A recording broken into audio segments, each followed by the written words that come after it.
வணக்கம். சுந்தரா பல்கலைக்கழகத்தில் படிச்சுட்டு இருக்க மாணவர்கள் எல்லாத்துக்கும் MS university distance education assignment topic இப்போ ரிலீஸ் ஆயிருக்கு. இந்த அசைன்மெண்ட் டாபிக் எப்படி டவுன்லோட் பண்ணுறது, இந்த அசைன்மெண்ட் எப்படி எழுது அப்படிங்கிறது தான் இந்த வீடியோ போட்டுருக்கோம். இது வரைக்கும் மாணவர்கள் நம்ம சேனலை சப்ஸ்கிரைப் பண்ணாமல் தான் சப்ஸ்கிரைப் பண்ணிக்கோங்க. இதில் முழுக்க எப்படி எழுதணும், எப்படி எழுதுனா நிறைய மார்க் எடுக்க முடியும், how to get full mark அப்படிங்கிறத பற்றினா முழு வீடியோவை நம்ம கொடுத்துருக்கோம். அதனால் மாணவர்கள் இதை முழுசாக நீங்கள் ஸ்கிப் பண்ணாமல் பார்த்தீங்கன்னா இதில் வரக்கூடிய தகவல் அனைத்துமே அசைன்மெண்ட் எழுதக்கூடிய மாணவர்களுக்கு இந்த வீடியோ கண்டிப்பாக யூஸ்ஃபுல்லாக இருக்கும். அதுலேயும் முதல் செமஸ்டர் எழுதக்கூடிய மாணவர்கள் ரொம்ப கஷ்டப்பட்டு எப்படி எழுதுனே தெரியாமல் இருப்பீங்க. அதனால் இந்த வீடியோ ஸ்கிப் பண்ணாமல் முழுசாக பார்த்தீங்கன்னா அனைத்து தகவலும் இருக்கும். தலானி யூடியூப் சேனல் மறக்காமல் சப்ஸ்கிரைப் பண்ணி தொடர்ந்து உங்கள் ஆதரவு தாங்க.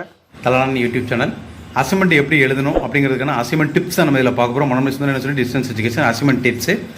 இப்போ அசைன்மெண்ட் பார்த்தீங்கன்னா மனம் சுந்தர யூனிவர்சிட்டியில் இப்போ கால்ஃபர் பண்ணியிருக்காங்க. இந்த அசைன்மெண்ட் எழுதுறது பார்த்தீங்கன்னா இப்போ நீங்கள் இப்படி A4 ஷீட்டில் மாணவர்கள் எழுதிக்கலாம். இந்த A4 ஷீட்டில் எழுதுறது தான் மாணவர்களுக்கு நல்லது. அப்படி இல்லைன்னா பார்த்தீங்கன்னா கடைகளில் பார்த்தீங்கன்னா அசைன்மெண்ட் ஷீட்டு மாணவர்களுக்கு கிடைக்கும். அந்த அசைன்மெண்ட் ஷீட்டை வாங்கி அதில் நீங்கள் எழுதிக்கலாம். ஆனால் அந்த A4 ஷீட் வாங்கினா பாருங்கள், மாணவர்கள் இப்படி நீங்கள் இந்த A4 ஷீட்டை இப்படி பாக்ஸ் போட்டுக்கணும். நீங்கள் இப்படி பாக்ஸ் போட்டுக்கிட்டீங்கன்னா தான் அந்த அசைன்மெண்ட் உங்களுக்கு எழுதும்போது மிக அழகாக இருக்கும். இதுவே நீங்கள் கடைகளில் அசைன்மெண்ட் ஷீட்டுன்னு வாங்கிக்கிட்டிங்கன்னா அது பார்த்தீங்கன்னா இதில் நீட்டாக பார்டர் போட்டு அழகாக நல்லா ஃப்ளவர் மாடல்லையோ இல்லை பாக்ஸ் மாடலையோ அவங்க போட்டு கொடுத்துருப்பாங்க. அதனால் மாணவர்கள் நீங்கள் நீட்டாக இந்த அசைன்மெண்ட்டை அந்த பேப்பரில் டேட்டா எழுதிக்கலாம். ஆனால் அந்த பேப்பர் குவாலிட்டி சுமாராக தான் இருக்கும். A4 ஷீட் அளவுக்கு அது ஒர்த்து இருக்காது. A4 ஷீட் பார்த்தீங்கன்னா நீட்டாக இருக்கும். அதனால் மாணவர்கள் நீங்கள் கோடு போடுறதுக்கு சிரமப்பட, அதாவது என்ன மீன்ஸ்னால் நிறைய மாணவர்கள் நீங்கள் வேலையில் இருப்பீங்க. அந்த மாணவர்கள் நைட்டு எனக்கு வேலைக்கு போய்ட்டு நைட்டு தான் அந்த அசைன்மெண்ட் எழுதக்கூடிய ஒரு சூழல் இருப்பீங்க. அவங்கன்னா வேறு வழி இல்லாமல் நீங்கள் அந்த அசைன்மெண்ட் பேப்பர் வாங்கிக்கலாம். சில மாணவர்கள் பார்த்தீங்கன்னா வீட்டிலேருந்தே ஹவுஸ் ஒய்ஃபாக இருந்து படிக்கக்கூடிய மாணவர்கள் இருந்தீங்கன்னா நீங்கள் வீட்டில் பொறுமையாக இந்த அசைன்மெண்ட்டை பார்த்து எடுத்து நீட்டாக A4 ஷீட்டில் கோடு போட்டு நீங்கள் எழுதிக்கலாம். இப்படி நீங்கள் மாணவர்கள் அசைன்மெண்ட் எழுதுறதுக்கு நீங்கள் முயற்சி பண்ணலாம். இப்போ மனம் சுந்தரா யூனிவர்சிட்டியில் நமக்கு கொடுத்துருக்க இன்ஸ்ட்ரக்ஷன் என்னென்னவோ அந்த இன்ஸ்ட்ரக்ஷன் எல்லாத்தையும் ஃபாலோ பண்ணோம். முதல்ல பார்த்தீங்கன்னா ஒரு சப்ஜெக்ட்டுக்கு நம்ம 2 கொஸ்டின் கண்டிப்பாக எழுதணும். என்னென்ன கொஸ்டின்ஸ்லாம் எழுதணும் அப்படின்னு பார்த்தீங்கன்னா உங்களுக்கு அசைன்மெண்ட் 1ல் 2 கொஸ்டின் கொடுத்துருப்பாங்க, அசைன்மெண்ட் 2ல் 2 கொஸ்டின் கொடுத்துருப்பாங்க. ஒரு சப்ஜெக்ட்டுக்கு அசைன்மெண்ட் 1ல் ஒரு கொஸ்டின், அசைன்மெண்ட் 2ல் ஒரு கொஸ்டின். கண்டிப்பாக ஒரு சப்ஜெக்ட்டுக்கு 2 அசைன்மெண்ட் எழுதணும். அசைன்மெண்ட் 1க்கு ஒரு கொஸ்டின், அசைன்மெண்ட் 2க்கு ஒரு கொஸ்டின். அதாவது அசைன்மெண்ட் 1ல் 2 இருக்கும், அசைன்மெண்ட் 2ல் 2 இருக்கும். அப்போ மொத்தம் 4 கொஸ்டின் கொடுத்துருப்பாங்க. நீங்கள் எழுத வேண்டியது 2 கொஸ்டின் தான் மாணவர்கள் எழுதணும். கன்ஃபியூஸ் ஆகிடாதீங்க. அசைன்மெண்ட் 1ல் ARBயில் ஏதாவது ஒன்று, அசைன்மெண்ட் 2ல் ARB ஏதாவது ஒன்று. இப்படி மாணவர்கள் நீங்கள் 2 அசைன்மெண்ட் எழுதிக்கணும். ஒரு அசைன்மெண்ட் குறைந்தபட்சம் மாணவர்கள் பார்த்தீங்கன்னா 20 பக்கம் குறையாமல் இருக்கணும்.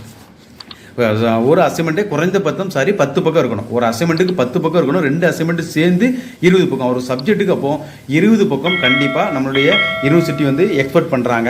இப்போ உதாரணத்துக்கு நீங்கள் 5 சப்ஜெக்ட் உங்களுக்கு இருக்குன்னா ஒரு சப்ஜெக்ட்டுக்கு 20 பக்கம் அப்படின்னா 5 சப்ஜெக்ட்டுக்கு சேர்த்து கிட்டத்தட்ட 100 பக்கம் உங்களுடைய அசைன்மெண்ட் இருக்கணும். இந்த அசைன்மெண்ட் பார்த்தீங்கன்னா நீங்கள் எழுதும்போது மாணவர்கள் இது வரைக்கும் பல்கலைக்கழகம் என்ன சொல்லியிருந்தாங்கன்னா, இந்த அசைன்மெண்ட் எழுதும்போது பார்த்தீங்கன்னா இந்த இடத்துல உங்களுடைய கொஸ்டின் இந்த பேஜ் நம்பர் போடணும்னு சொல்லியிருக்காங்க. இந்த இடத்துல பென்சில் வச்சு பேஜ் நம்பர் போட்டுருக்காங்க.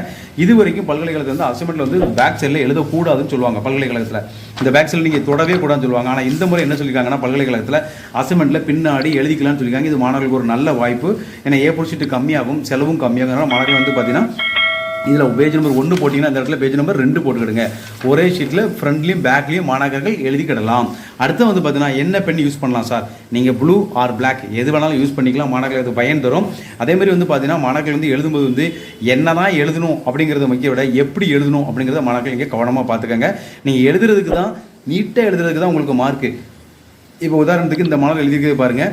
இப்போ ட்ரைனிங் அண்ட் டெவலப்மெண்ட் ஆஃப் இந்தியான்னு கொடுத்துருக்காங்க. இதில் எழுத ஆரம்பிக்கும் போது முதல்ல நீங்கள் எழுத ஆரம்பிக்கும் இந்த இடத்துல பார்த்தீங்கன்னா ஹெட்டிங்கில் முதல் பக்கத்தில் எப்படி அசைன்மெண்ட் 1ஆ 2ஆ அப்படின்னு அதுக்குன்னு ஒரு பேப்பர் வச்சுக்கோங்க. இந்த இடத்துல அசைன்மெண்ட் 1 அல்லது 2 அப்படிங்கிறதுக்கு ஒரு பேப்பர் வச்சுட்டு அதுக்கு அடுத்தால இந்த இடத்துல எழுதும்போது கொஸ்டின் நம்பரில் இப்போ நீங்கள் கொஸ்டின் நம்பர் அசைன்மெண்ட் 1 எழுதுறீங்க, 1ன்னு போட்டு அதை ஏயா பியா அப்படிங்கிறத மென்ஷன் பண்ணுங்கள். ஏன்னா ஏன்னு போடுங்க, பீனா பீன் போடுங்க. பீன் போட்டுட்டு இந்த இடத்துல அந்த கொஸ்டின் எழுதுங்க. உதாரணத்துக்கு கம்பராமாயணத்தில் ராமனின் காட்டுக்கு சென்ற நிலையை விளக்குக அப்படின்னு ஒரு கேள்வி கேட்டாங்கன்னா இந்த இடத்துல முதல்ல கேள்வி எழுதிக்கங்க. எழுதிட்டு அதுக்கப்புறம் நீங்கள் மெதுவாக ஒன்றா எழுதுங்க. எழுதும்போது பார்த்தீங்கன்னா இப்படி இன்ட்ரடக்ஷன் கொடுங்க. ஒவ்வொரு பக்கம் பார்த்தீங்கன்னா நீட்டாக பென்சில் வச்சு கோடு போட்டு பழகுங்க. இதில் ஸ்கெட்ச் யூஸ் பண்ணிக்கலாம், மார்க்கர் யூஸ் பண்ணிக்கலாம், என்ன வேணாலும் யூஸ் பண்ணிக்கலாம். ஆனால் ஒரு விஷயம் என்னன்னா மாணவர்கள் க்ரீனும் ரெட்டும் கண்டிப்பாக யூஸ் பண்ணக்கூடாது. பிங்க் கலர் கூட நீங்கள் யூஸ் பண்ணிக்கலாம், அது தப்பு கிடையாது. ஆனால் க்ரீன் ரெட்டும் கண்டிப்பாக மாணவர்கள் யூஸ் பண்ணாதீங்க. மற்ற எதனாலும் யூஸ் பண்ணிக்கலாம். இந்த மாதிரி மாணவர்களுடைய யோகத்துக்கு பின்பக்கமும் எழுத சொல்லியிருக்காங்க. அதனால் மாணவர்கள் நீங்கள் ஒரி பண்ணாமல் பின்பக்கம் எழுதிக்கலாம். அங்கே என்ன எழுதுறோம் சார் அப்படின்னு கேட்டிங்கன்னா, நீங்கள் அசைன்மெண்ட் எழுதுகிற கொஸ்டின் ரொம்ப கவனமாக எழுதுங்க. ஏன்னா அசைன்மெண்ட் எழுதுகிற கொஸ்டின் வந்து பார்த்தீங்கன்னா பல்கலைக்கழகத்திலிருந்து கொடுக்கக்கூடிய இந்த கொஸ்டின் வந்து பார்த்தீங்கன்னா கண்டிப்பாக எக்ஸாமுக்கு வரக்கூடிய இம்பார்ட்டன்ட் கொஸ்டினாக பார்த்து தான் உங்களுக்கு அசைன்மெண்ட்டில் கொடுப்பாங்க.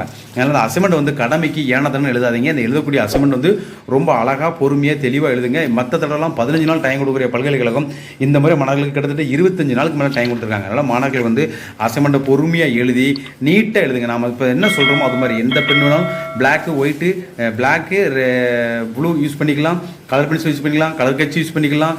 இதேமாதிரி நீட்டாக எழுதுங்க. ஒரு வாரத்துக்கு ஒவ்வொரு சப்ஜெக்ட் எழுதுனா கூட போதும். பொறுமையாக எழுதுங்க. நிறைய கசமசம் எழுதாதீங்க. நீட்டாக நீங்கள் எழுதுறது வந்து அங்கே திருத்துறவங்களுக்கு தெளிவாக தெரியணும். அந்த மாதிரி பாயிண்ட் போட்டு எழுதுங்க.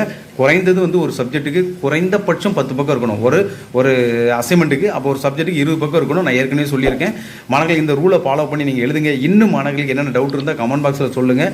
அடுத்து வந்து பார்த்தீங்கன்னா இந்த அசைன்மெண்ட் எழுதின அசைன்மெண்ட் வந்து இதில் வந்து ஒரு ஃப்ரண்ட் ஷீட்டுன்னு ஒன்று இருக்குது. அதாவது மொதல் பக்கத்தில் வைக்கக்கூடிய ஒரு ஷீட்டுன்னு ஒன்று இருக்குது. அந்த மொதல் பக்க ஷீட் வந்து நம்ம எப்படி டவுன்லோட் பண்ணணும், அதை எப்படி ஃபில் பண்ணணும், அதை எப்படி ஃபைண்ட் பண்ணணும், அதை எப்படி யூனிவர்சிட்டிக்கு அனுப்பணுங்கிறத வரக்கூடிய அடுத்தடுத்த வீடியோக்களில் மாணவர்கள் தைரியமாக நம்ம வந்து வரிசை தொடர்ந்து சொல்லுவோம். நீங்கள் நம்ம சேனலை மட்டும் ஃபாலோ பண்ணுங்கள். இது வரைக்கும் சேனலில் ஃபாலோ பண்ணலன்னா ஃபாலோ பண்ணிட்டு தொடர்ந்து உங்கள் ஆதரவு தாங்க. இன்னும் என்னென்ன டவுட்லாம் உங்களுக்கு இந்த அசைன்மெண்ட்டில் இருக்குங்கிறத கூடுமான வரைக்கும் மாணவர்களுக்கு என்னென்ன டவுட் வருமோ அதை எல்லாத்தையுமே சொல்லிட்டேன். இருந்தாலும் மாணவர்கள் வேறு ஏதாவது டவுட் இருந்துச்சுன்னா அது சொல்லுங்கள். கொஸ்டினில் வந்து எப்படி டவுன்லோட் பண்ணுறது ஏற்கனவே ஒரு ஷார்ட்ஸாக போடுறேங்க. அதை போய் பார்த்துட்டு கொஸ்டின் டவுன்லோட் பண்ணிக்கிடுங்க. இன்னும் தேவை இருந்தால் டவுட் இருந்தால் மாணவர்கள் கமெண்ட் பாக்ஸில் சொல்லுங்கள். இன்று மாணவர் நலனை தலைமை யூடியூப் சேனல் மாணவனை சுந்தர டிஸ்டன்ஸ் எஜுகேஷன் அசைன்மெண்ட் டாபிக்.